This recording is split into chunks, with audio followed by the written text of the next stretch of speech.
Good afternoon, everybody. My name is Donna Fiesel, and I'm your host of Donna's Edge Television and Radio Talk Show. Thank you so much for watching every day, Monday through Friday, beginning at 1 p.m. as I get to ride home with you in the afternoon. You can find us syndicated on television. That's Abundance Television, found on Roku, Apple TV, and Amazon Fire. You can also find us on the podcast at thenewscasters.com.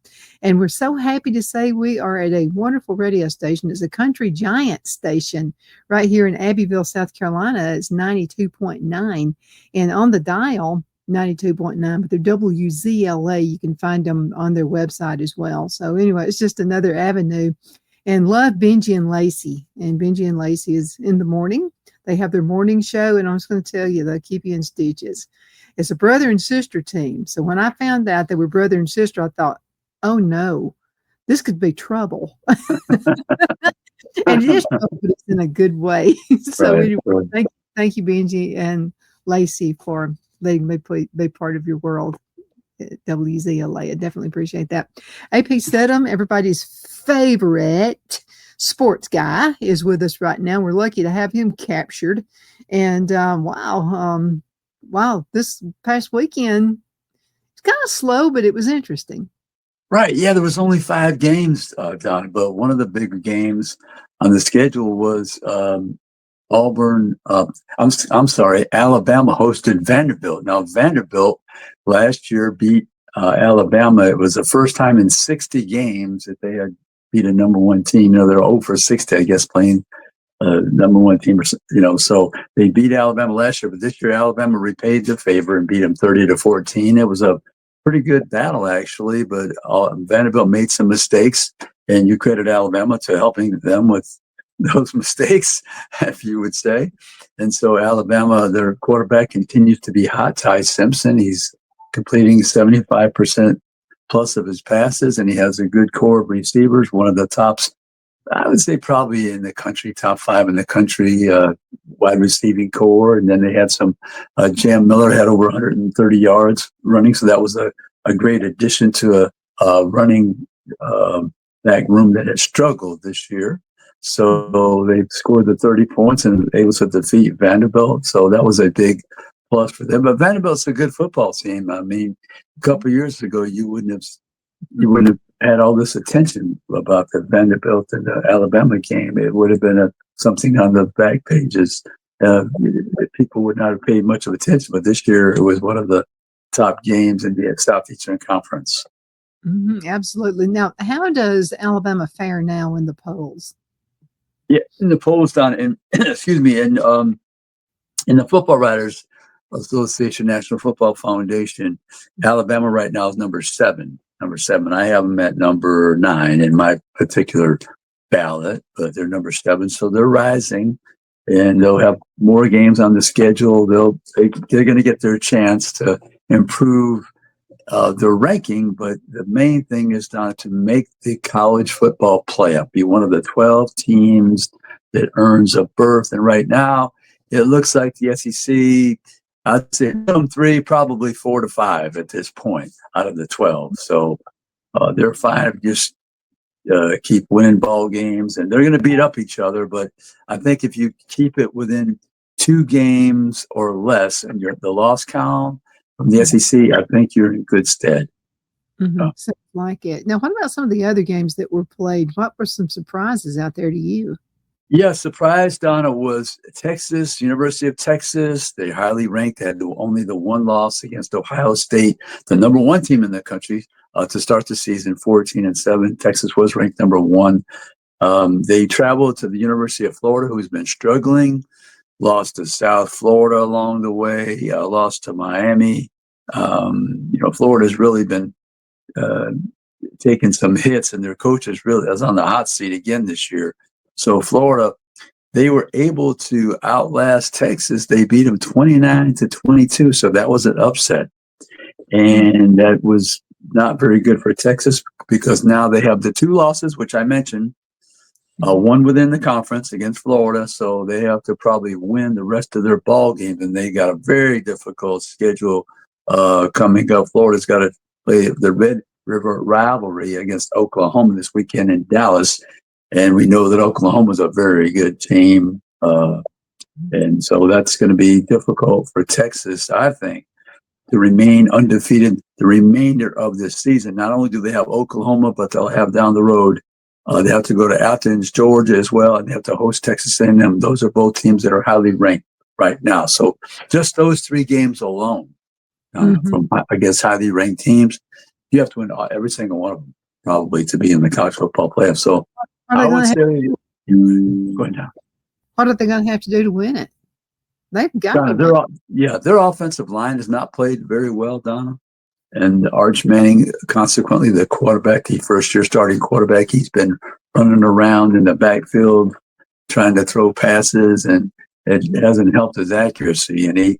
And Texas, I think Arch Manning is the leading rusher, the quarterback, and he doesn't even run the ball that much. And so that's not good news for the Texas fans when your quarterback, who's not supposed to be the best runner on your team, is the leading rusher. So they can't run the football. They're not protecting the quarterback. Defensively, Donna, when you start to sputter on offense, it's going to wear out your own defense. Over time, a defense that had good talent and was playing solid football, they'll begin to allow more points. So Texas has got to revive that offense and see if they can protect the quarterback much better and also establish some type of running game where if you have the short yardage situations, at least you can count on your offensive line to displace people on the defensive line and open some holes. Wow. Yeah, I'm a little surprised, to tell you the truth. I am too. I expected a little bit more out of them this year. I am too, Donna, because I think along with Georgia, you picked Texas to be let's say, the SEC championship game for the conference and make the playoffs. Now, that's going to be very difficult. That's going to be a challenge that I'm not sure they can meet. But the good, you just never know.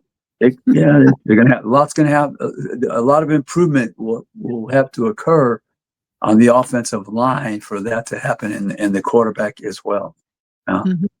Absolutely. Kind of the other games that were played this past weekend. Yeah. Georgia was coming off the loss to Alabama. They were hosting Kentucky. Kentucky once again is struggling offensively. They had some turnovers. Could have been a little closer ball game, but Georgia prevailed 35-14 at home in Athens. So Georgia continues to win, and they're the team I still think is the tops in the SEC, even though they lost to Alabama.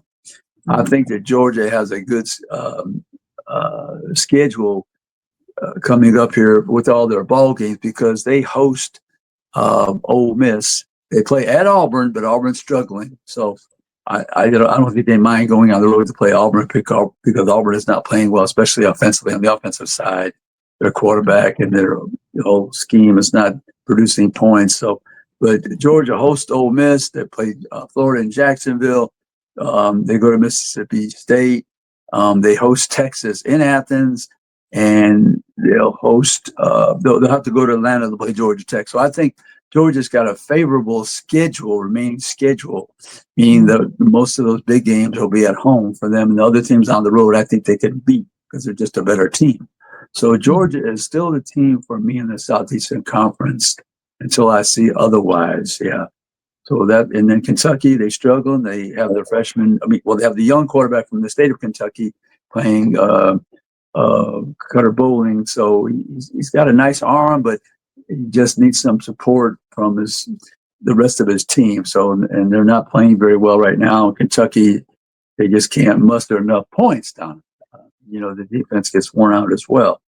And that power house probably about 3 or 4 years ago, as we were talking about them a lot. I mean, they were the team to watch. Yeah, well, Kentucky was a good football program, good team. They had some transfer quarterbacks come in and do some good things. They're usually able to run the football, play good defense. Kicking game sometime was suspect, but Kentucky's fallen now, and this is becoming a trend the last couple of years. They're not able to win enough games in the conference. I mean, last year they won a big game on the road. I covered that game. It was Kentucky at Ole Miss, and they really kept Ole Miss out of the playoffs because that was the only win against the Power 4 team and the only win within the conference. So, but they're struggling. Yeah.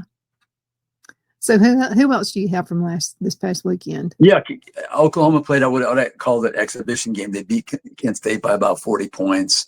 Michael Hawkins Jr. had to play quarterback because Matier, the quarterback who transferred from Washington, broke his hand. So he had that repaired. Possibly he returns this weekend against Texas in the big Red River rivalry. So, but not Michael Hawkins. He's from Dallas, Texas himself, but he's the quarterback for Oklahoma. Started that game last year. Covered that game. He more of a dual threat quarterback, but he made progress throwing the football and running that offense. So Oklahoma really had that exhibition type game and won by 40 points. And then you had Mississippi State, a team that played Tennessee to overtime the week before. I was at the game, covered the game, 41-34. They went on the road to Texas A&M. Texas A&M's a hot team. They lost 31-9. Couldn't get enough offense going and surrendered 31 points overall to the Aggies. So Texas A&M is playing well, good defense. Marcel Reed gets better every week, their quarterback. And they put 31 points on the board at home to beat Mississippi State. So that wraps up the 5 games that were played last week. There's 7 this week, Donna, 7 games this week. And we're going to talk about that in just a few minutes. Before we go into a commercial break, though, AP, as we see it, love your show out there. I'm just telling you, South Carolina loves it. I mean, you're holding on to them. So there's questions. I want to know your opinion about, the rest of the season. Let's South Carolina, Clemson, you know how that goes. Yeah, we'll love to talk about when we come back if you want. Then that'd be great. Let's do it. Okay, we're going to be right back in just a few minutes. Twin City Used Car Sales has been serving drivers in the Northeast Alabama area for years with a quality selection of late model used cars, SUVs, and pickup trucks. On top of our extensive selection and competitive prices, we offer professional auto financing services for used car buyers of all credit levels. Whether you've just begun your search or you're ready to secure your next vehicle, at Twin City Used Car Sales, you will drive away with the vehicle of your dreams. The sales and finance staff at Twin City Used Car Sales looks forward to serving you, and you can apply for financing online before your visit to our used dealership in Gadsden, Alabama. Check us out on the web at twincityusedcars.com or go by our location at 901 First Avenue, Gadsden, Alabama. We sincerely look forward to serving you.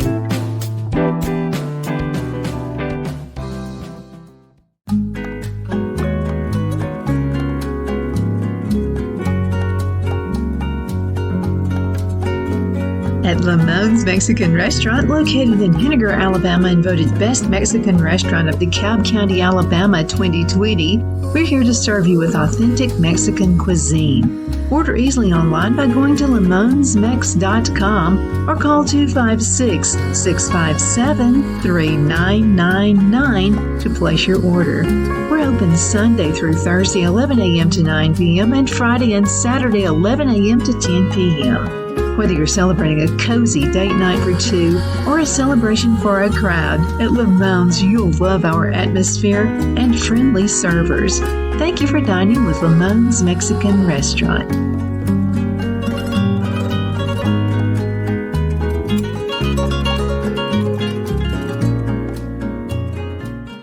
At Liberty Bank, we're all about community, whether it's to help with a charity fundraiser or help families in need. Toys at Christmas or a local football team, we're here for you. You see, we realize the importance of family. Sometimes it's to build a new home or necessary home repairs. We're here for you. If you like the feel of a small town bank with all the conveniences of a big city bank, we're here to serve you. You will find us at any of our convenient locations in DeKalb, Marshall, Etowah, and Blount counties in North Alabama. You can call and speak with any of our friendly staff at 256-659-2175 or check us out on the web at libertybankal.com. And thank you for your support of our community. Member FDIC Equal Housing Lender.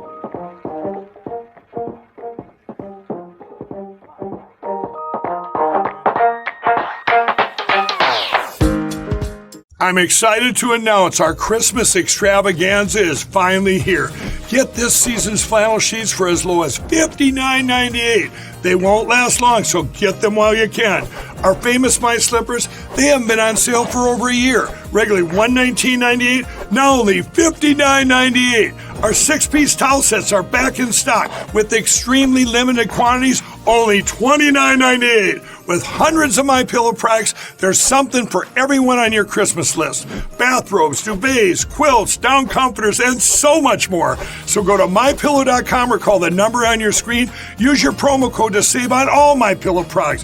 For example, flannel sheets for as low as $59.98. Or our 6-piece towel sets, just $29.98. But that's not all. I'm extending our 60-day money-back guarantee until March 1st of 2025. Plus, all orders over $75 or more ship absolutely free. Are you ready? We all wonder what tomorrow will bring, but the future lays itself at the feet of the prepared and surrenders to the will of the persistent. It's not easy, but today shapes you so you can shape tomorrow. With Northeast Alabama Community College, when the future asks if you're ready, you can answer. Yes. Begin your future at Northeast Alabama Community College. Okay, we are back. My name is Donna, and I am your host of Donna's Edge television talk show where truth matters. Just had a client call, so I threw him in the voicemail. But thank you again so much for watching. We have AP Sedum with us right now and exclusive coverage of the SEC and this AP as we see it. And wow, we're going to hear about Clemson and South Carolina. Your opinion? Yeah, Donna, South Carolina, they're coming off a victory over Kentucky at home. They had a bye last week, so they're getting ready to travel to Baton Rouge to play LSU. Now, LSU, Donna, they're a team that has good defense. This is the best defense I think they've had down in the Bayou since Brian Kelly arrived, the coach from Notre Dame. But offensively, Garrett Nussmeier is supposed to be one of the better quarterbacks in the conference. They haven't produced as much as last year on the offensive side, so they're having difficulties, just like South Carolina. Lenora Sellers, the dual threat quarterback, 6'3" or 4", 230, 40-pound quarterback for South Carolina. Maybe this week off will give them a chance to get reorganized. And as they say, maybe they can steal one on the road down in Baton Rouge because, like I said, LSU's not scoring a lot of points. So if you can just keep it close in the fourth quarter, maybe you get a touchdown, a pull ahead, or a field goal and win that ball game. But both teams are not highly efficient on the offensive side of the ball. Mm-hmm. I see that.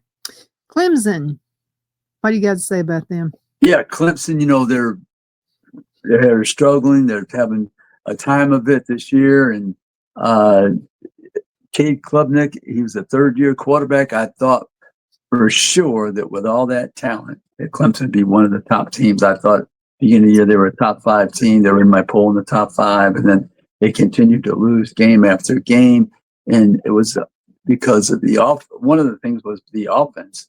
They're not producing enough points. So I'm totally surprised by Clemson's lack of wins this year. And I'm sure their fans are scratching their head as well, trying to figure out, we have a third-year quarterback. We're used to winning.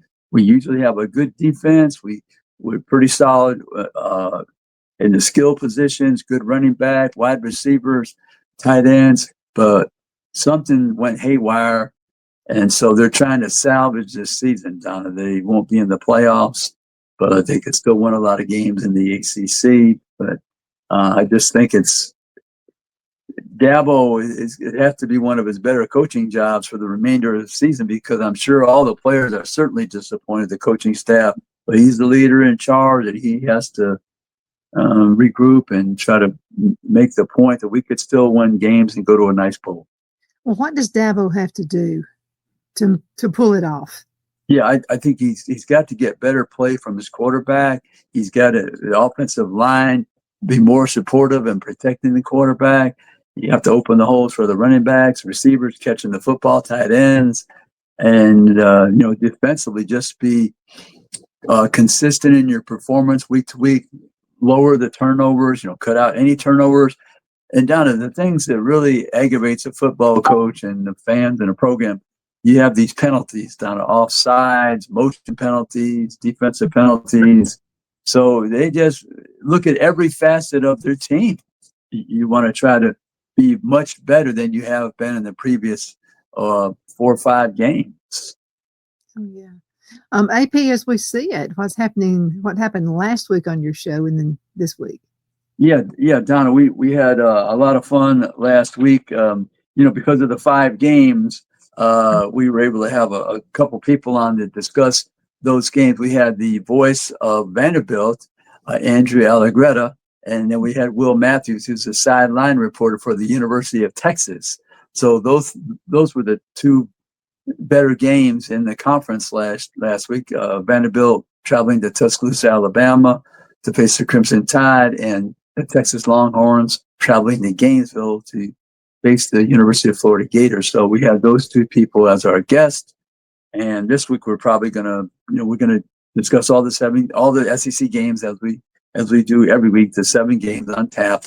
And Donna, this week I'm making another trek outside the conference, because I always try to take a look at some of the teams nationally. So I'm going to get a chance to see the number 1 team in the country. It'd be Ohio State traveling to Champaign, Illinois. So I'm looking forward to checking out Ohio State once again, as they did last year. And they have one of the top players, Jeremiah Smith, as a wide receiver, and they have the quarterback. Donna, 2 of their best players transferred from Alabama: Caleb Downs, the All-American safety, and Julian Sain. Julian Sain was a young quarterback from California, was on the team when they went to the Rose Bowl, and then he transferred immediately after Nick Saban retired. And Caleb Downs is from Georgia. He was a freshman All-American at Alabama. So it's kind of a unique connection to this SEC. 2 of their best players are from the University of Alabama.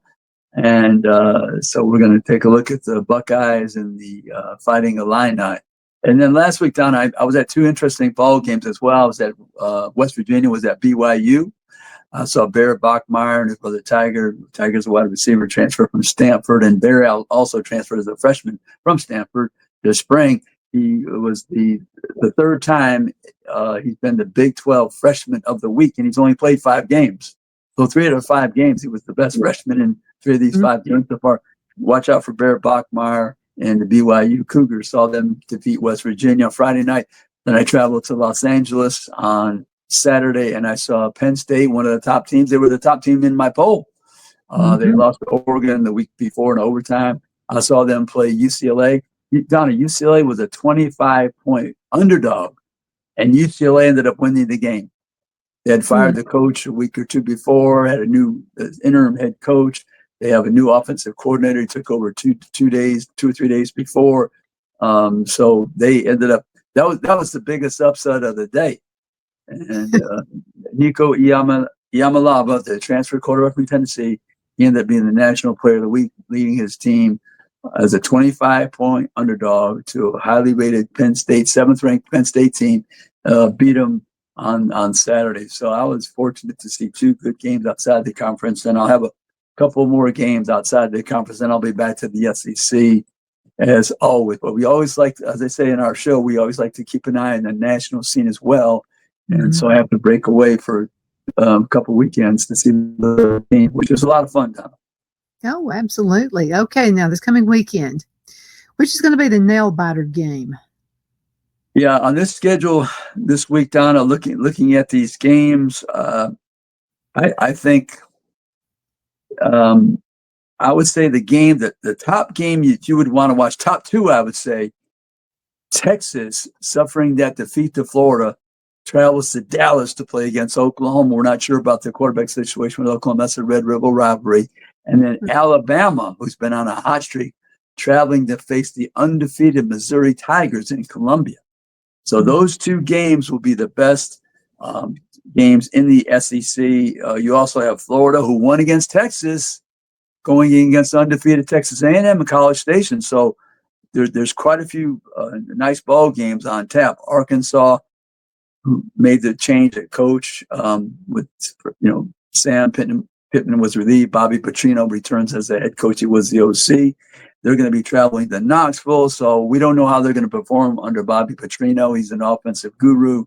He has a good quarterback, Taylor Green. He could really present some problems as a dual threat quarterback. Big quarterback, 6'5", 6'6", long leg, can really run and throw the football.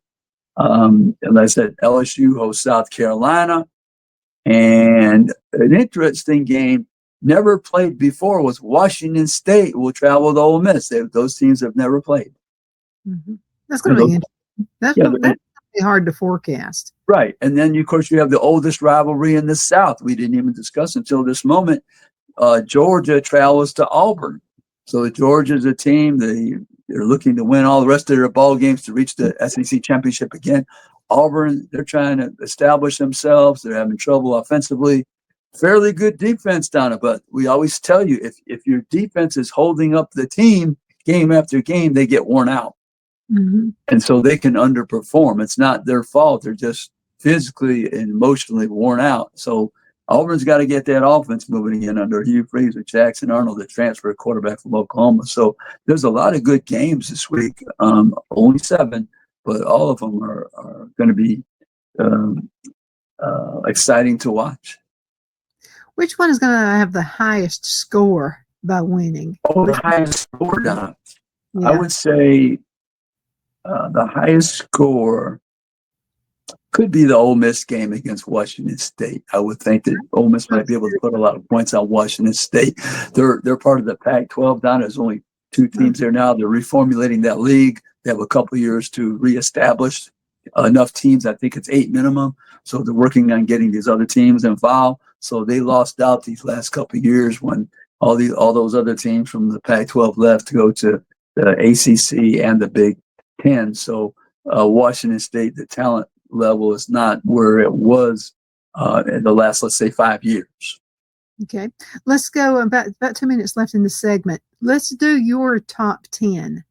Yeah, my top 10, Donna, that I put in my poll this past week. We have to get our vote in every Sunday morning. So I have Ohio State number 1 out of the Big Ten, Oregon out of the Big Ten, number 2, Indiana out of the Big Ten, number 3, Georgia number 4, Miami out of the ACC 5, Texas A&M out of the SEC 6, Ole Miss out of the SEC 7, Oklahoma out of the SEC number 8, Alabama out of the SEC 9, and Tennessee out of the SEC is number 10. So those are my top. That's my top 10. And we have how many SEC teams that I put in there? I had 1, 2, 3, 4, 5, 6 of my top 10 are in the from the SEC. Yeah. Okay. Out of those, in your opinion, who has the chance to move up the polls, even if it's only 1 point?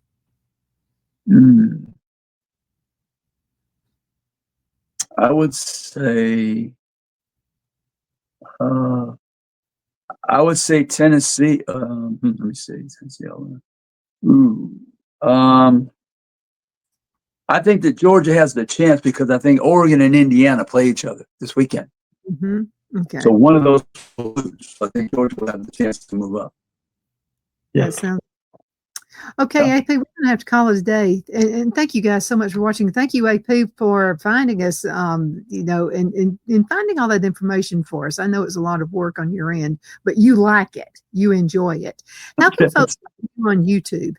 Yeah, you can check us on YouTube at AP As We See It. And every weekend when I'm at these games, Donna, we have the interviews for the post game. We have photos on our social media platforms. We try to get the action as the game ends on the field, the celebrations and anything that's interesting, the bands, the cheerleaders, all the pageantry. You can find those on the AP As We See It YouTube channel and all our Instagram, Facebook, X account. And we have our show cataloged on Spotify and also at AP As We See It YouTube channel. Absolutely. Okay, guys, we'll see you next time. Take care. Have a good weekend.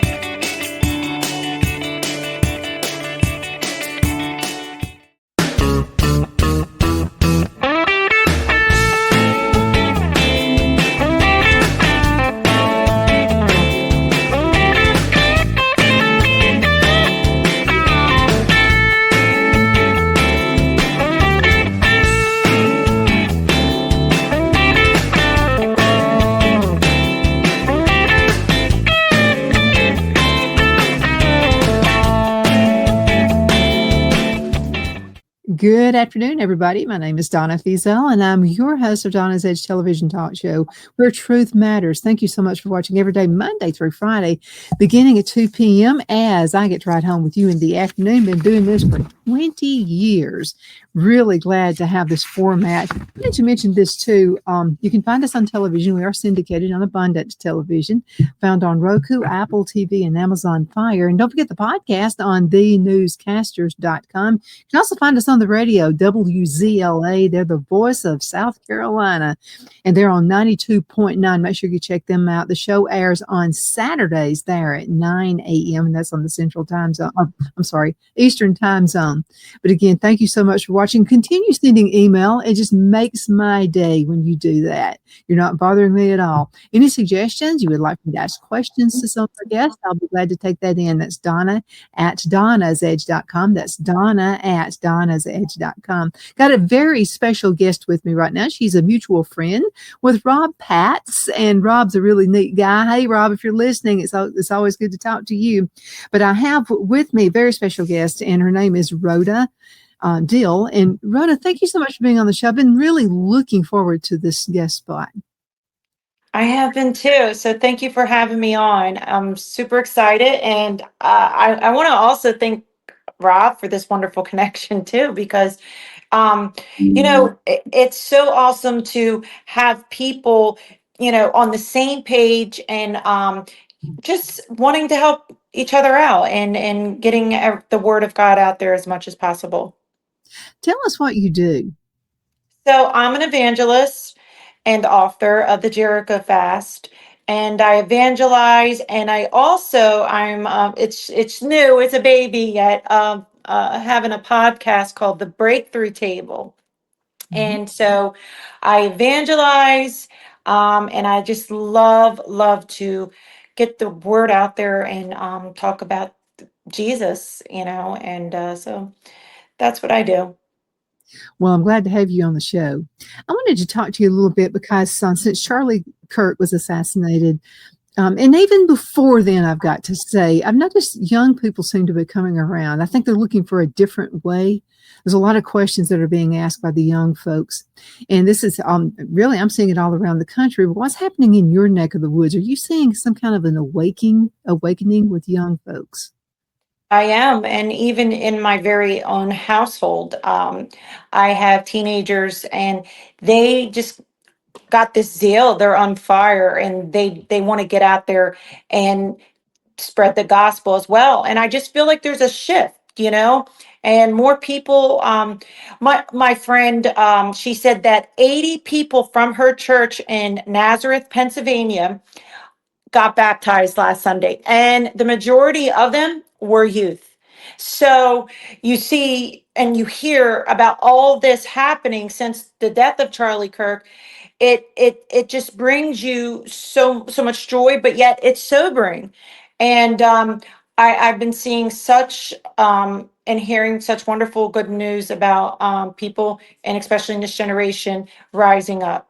I'm glad to see that too. So there's been and I blame the news media for this. They're like bad news is, that sells. Good news just doesn't sell. But I think the young folks are getting tired of that. They're looking for a much better way and a more positive attitude. Are you finding that as well? I am. I'm seeing a definite positive attitude. And like you said, the news, what we hear today, a lot of it is negativity and false news. And it's so hard to have hope in the middle of negativity and all this negative stuff. But I see something else happening in the midst of all this negative, and you hear all the wrongs. God is just turning it around for the good. And I do feel a turning point. I feel it and I see it, that it's happening in our country. Mm-hmm. I do too. And I think what was meant for our harm actually turned out for the good in most ways. And that was when COVID happened. So a lot of these kids that are young adults now actually grew up during that COVID area. And think about this. Okay, so these kids that graduated from high school didn't get to walk across the stage for the most part.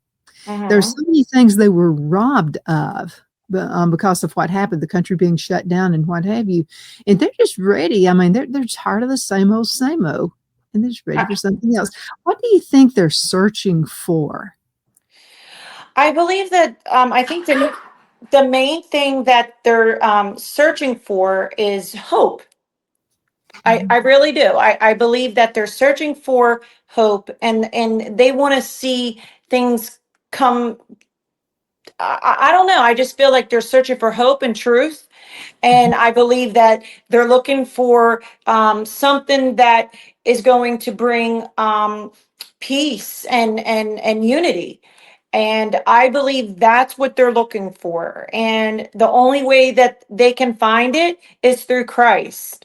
And finding Jesus, because Jesus is the way, the truth, and the life, finding him in the midst of a chaotic world that we live in is what we all need. And that is the answer. Mhm. What do you think social media has to do with this? I believe that social media is for the good. I believe that the social media it can be bad in one way, but yet it can be good in another way. And I believe through this crisis, through um, the death of Charlie Kirk, I believe social media has set a platform for the younger generation to express their truths, to make a stand, and also bring out a boldness in them like never before. Mhm. If you had to have a target audience in what you do, who would that be? I would definitely love to get out there and speak to the younger girls and generation now, and especially women as well, because I believe that this is a season and a time that women are on the rise. I believe that the Lord is raising up not only just Esther's, but Deborah's. And I feel that the enemy would like to silence the voice of women, and especially younger women in this generation as well. And I believe this is no time. And I do know that when women speak, it makes hell nervous. And that's what gets the enemy upset. And that's why he would like to silence young and old women's voices, because he knows what we have inside of us. And it's very powerful. And I know one thing, I would love to get that out there and to encourage young women to don't back down, don't settle, and keep your eyes on Jesus. Absolutely. There's been a huge rise, and it's just in the past few decades, to break up the family. And there were things I noticed when my son, he was in high school in the 1990s. He comes Mhm. to school one day, and so he wanted to watch this particular sitcom called Married with Children. Oh, And really? so I was a nosy mother, so Mhm. I would watch shows before I let him see it. And there was something I didn't like about that show. I don't know if you've heard of it. It was back in the 1990s, and the dad was just a knucklehead. He was just stupid. And then the mother Mhm. was just, she was just out there somewhere, and the kids rule the roost. And that's not God's plan. The plan No. is for the man to be the head, and then the woman, and then the kids. And the kids are supposed to honor the parents, but now the parents have to be honorable and in order to be honored. And so my son says, well, everybody else watches it. And I said, I'm not going to let you watch it, son, because when you Mhm. grow up, you'll be the man of the house. And that's not what it's doing to young people right now. So anyway, now he's glad I did it. But anyway, TV has a huge influence. Movies, television, sitcoms, whatever they consider the possibility. Now I like to watch a good movie. I mean, of course, I watch television, but we're careful what we watch, because your eyes can bring in more bad things into your life if you're not really careful. So we like the family type stuff. So what are your thoughts on that? Is it okay to be a nosy parent? Yes. So I am a mom of five, and I have teenage boys that's living under my roof right now, and I have two adult children. And I'm so thankful that I surveillanced what they would watch and even listen to, and I still do it now. I think that it is a necessity, because our eyes are the gateway, and the enemy knows how to come in to children's minds and lying to them and deceiving them by the things they watch and what they hear.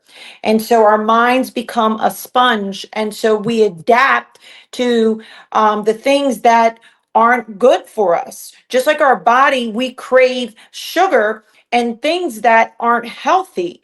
And what it does, it produces a lot of inflammation. It can produce a lot of bad. And so that's how it can be within our minds. And our as children, this is the most critical and crucial time that they are, let's just say that they're just eating it up, and so I like to make sure that I know what my kids are watching and listening to. And especially if we think like watching Disney or over on Netflix, things are, innocent. Nothing is innocent anymore, and my kids all go to Christian school. And so my husband and I, we had like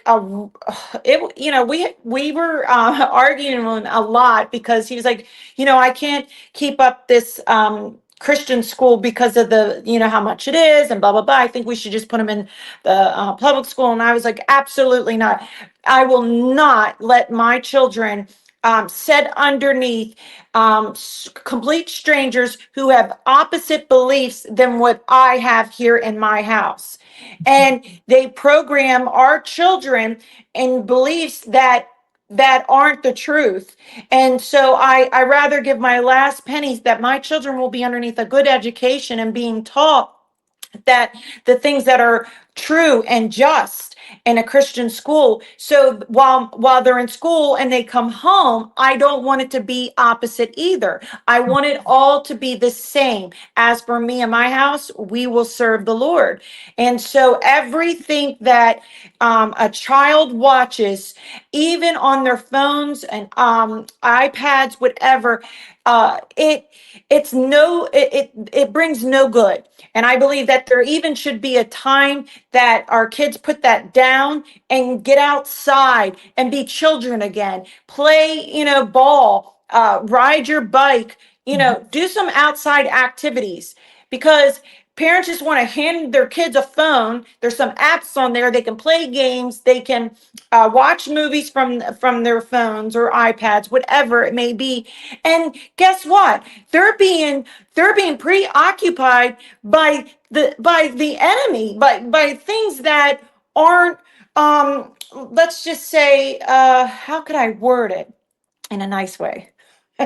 They're being taught and they're digesting pure evil that can be a seed and one day sprout, and thinking that it's okay to be a different gender. If I'm wording it right, I want to watch what I say here, but you know what I mean. It's okay, and it's not. It's not. God created us to be male and female, to have children, to be married. That's what God intended for us. And I believe that it's so vital and important for parents to be monitoring their children and what they're watching and listening to, especially in today's society. Absolutely. Girl, can you believe half the show's already over? We're going to have to go into a commercial break. We'll be right back in just a minute. Everybody hang in there. We'll be right back. Queen City Used Car Sales has been serving drivers in the Northeast Alabama area for years with a quality selection of late model used cars, SUVs, and pickup trucks. On top of our extensive selection and competitive prices, we offer professional auto financing services for used car buyers of all credit levels. Whether you've just begun your search or you're ready to secure your next vehicle, at Twin City Used Car Sales, you will drive away with the vehicle of your dreams. The sales and finance staff at Twin City Used Car Sales looks forward to serving you, and you can apply for financing online before your visit to our used dealership in Gadsden, Alabama. Check us out on the web at twincityusedcars.com or go by our location at 901 First Avenue, Gadsden, Alabama. We sincerely look forward to serving you.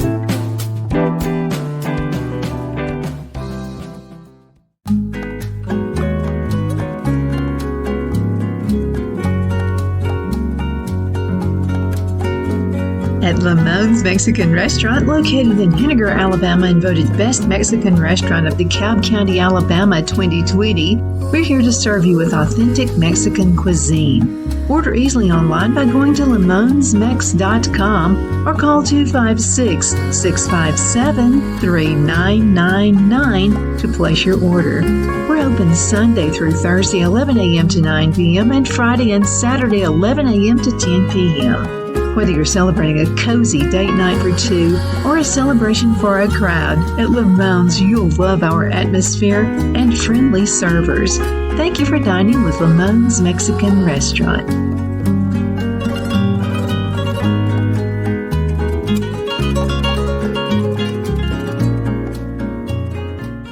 At Liberty Bank, we're all about community, whether it's to help with a charity fundraiser or help families in need. Toys at Christmas or a local football team, we're here for you. You see, we realize the importance of family. Sometimes it's to build a new home or necessary home repairs. We're here for you. If you like the feel of a small town bank with all the conveniences of a big city bank, we're here to serve you. You will find us at any of our convenient locations in DeKalb, Marshall, Etowah, and Blount counties in North Alabama. You can call and speak with any of our friendly staff at 256-659-2175 or check us out on the web at libertybankal.com. And thank you for your support of our community. Member FDIC Equal Housing Lender.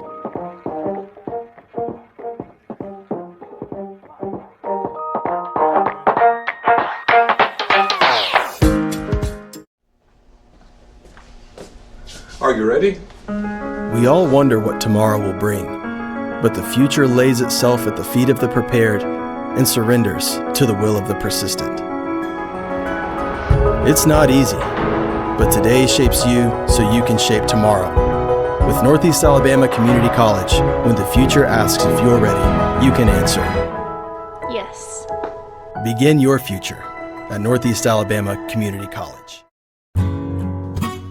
The only place I buy my beef is Lone Tree Ranch in Collinsville, Alabama. Their cattle is born and raised on their ranch, grass and grain fed, and you can feel confident when you serve your family and friends because their beef is all natural and no antibiotics or hormones are added. You can buy whole beef or perhaps go in with family or friends and buy half. Their customer service is number one as they take care of the delivery to their local processor and can deliver to your home for a small added fee. They also offer herd replacement heifers. I always call Lone Tree Ranch in Collinsville, Alabama for my beef specialty recipes and cookouts, and you can too. Food shortages are increasing, so buy local by calling 256-523-6462. That's 256-523-6462.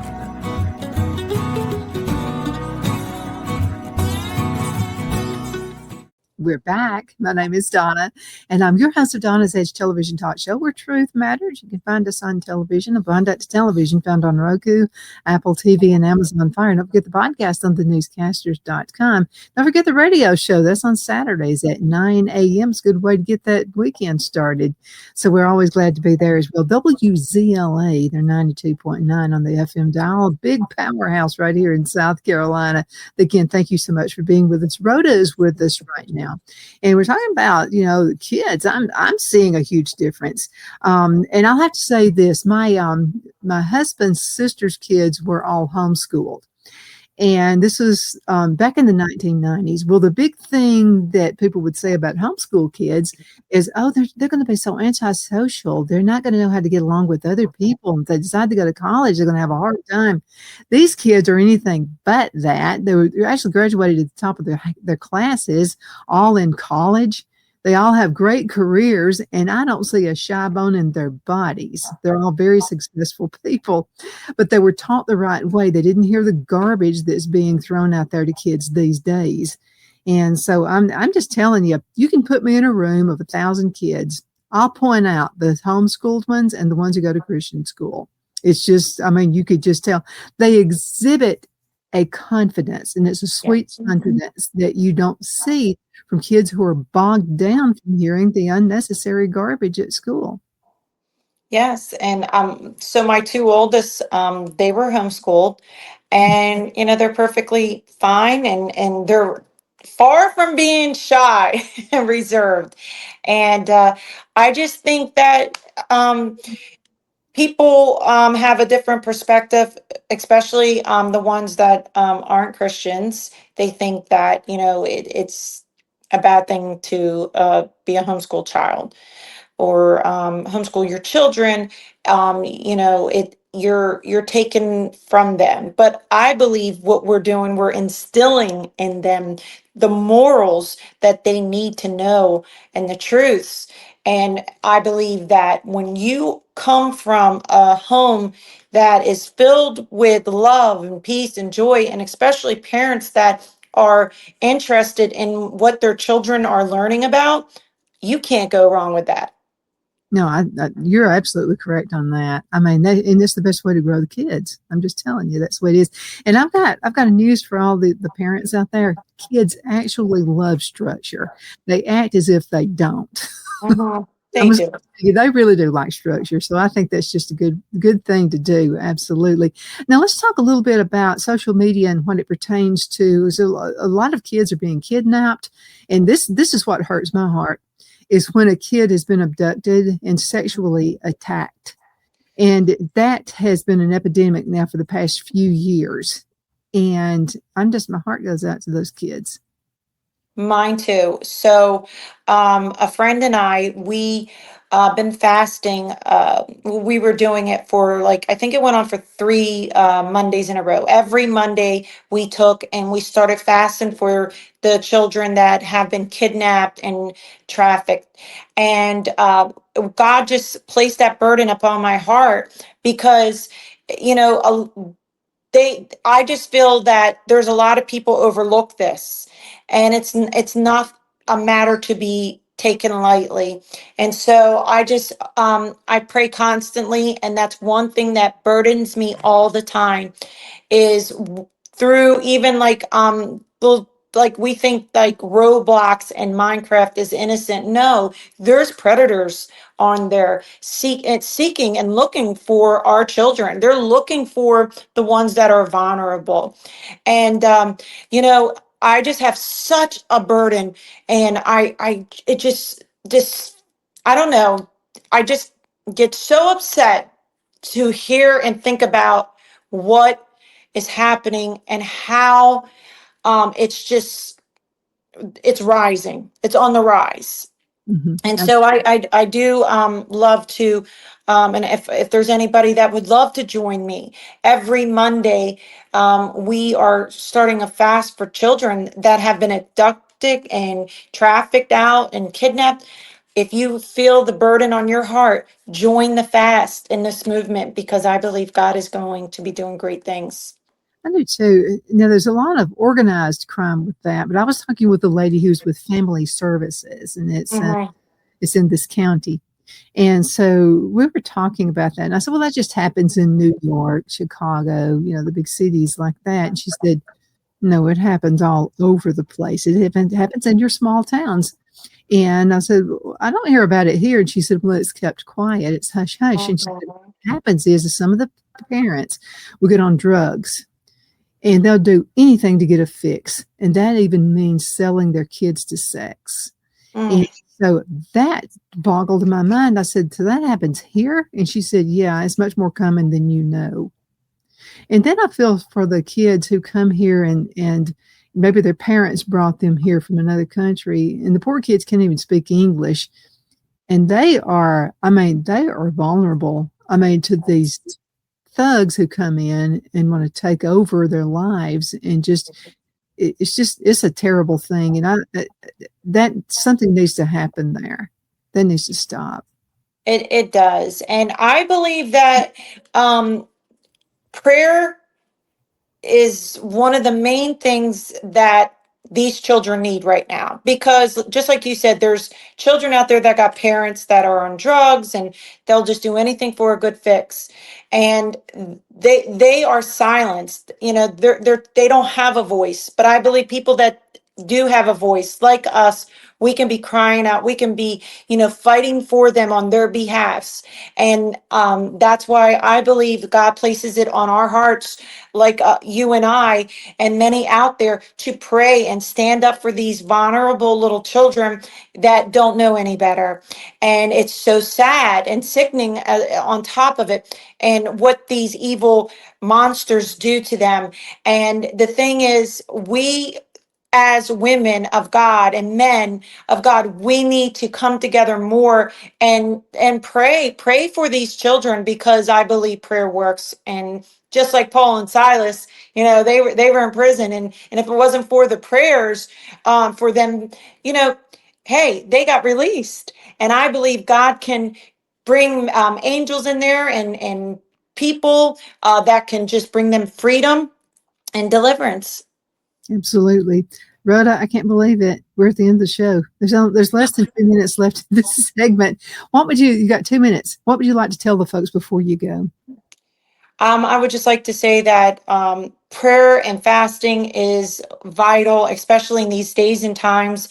And keep alert, and don't allow the enemy to sidetrack you and thinking that everything is okay, because it's not. You got to make sure your kids and your family are just grounded into the truth, and the truth is the word of God. So I just want to say this to each and every parent out there, never stop praying for your children. And also for people out there that take that burden like I do, and Donna, to pray for those children that don't have a voice. And just trust the Lord with all your heart and all your might. Absolutely. How can folks get in contact with you? You can go over to my social media accounts, Facebook and Instagram, and also my website. Everything is my name, Rhoda Faye Deal. And also, if you want to purchase my book, The Jericho Fast, that's over on Amazon as well. So you just type in my name, Rhoda Faye Deal. D as in dog, IEHL. Thank you so much for being on the show. It's been a pleasure and an honor. Thank you for being with me. Definitely appreciate Thank you. it. And Thank you for having me. Well, you're welcome. And thank you guys so much for being with us today. It's always great to see you. Send emails. I love them. Donna at donnasedge.com. Donna at donnasedge.com. And make sure you get in contact with Rhoda too. Okay. All right. Thank you so much for being with us. Rhoda, hang around so I can get you set up for next month. Because of your overwhelming support, our $14.88 MyPillow has been one of the biggest sales in MyPillow history. I couldn't think of a better way to say thank you than to extend our wholesale pricing through Christmas. Get a classic standard MyPillow for only $14.88. Upgrade to a queen size, just $18.88. King size, only $1 more. Get my body pillows for only $29.88. And ready? Multi-use MyPillows, only $9.88. It's perfect time to stock up for Christmas gifts for everyone on your list. Go to MyPillow.com or call the number on your screen. Use your promo code to take advantage of our wholesale pricing. Including my classic standard MyPillow is only $14.88. But that's not all. I'm so confident you're going to love our classic MyPillows that I'm going to extend my 60-day money-back guarantee until March 1st, 2025. Plus, orders over $75 ship absolutely free.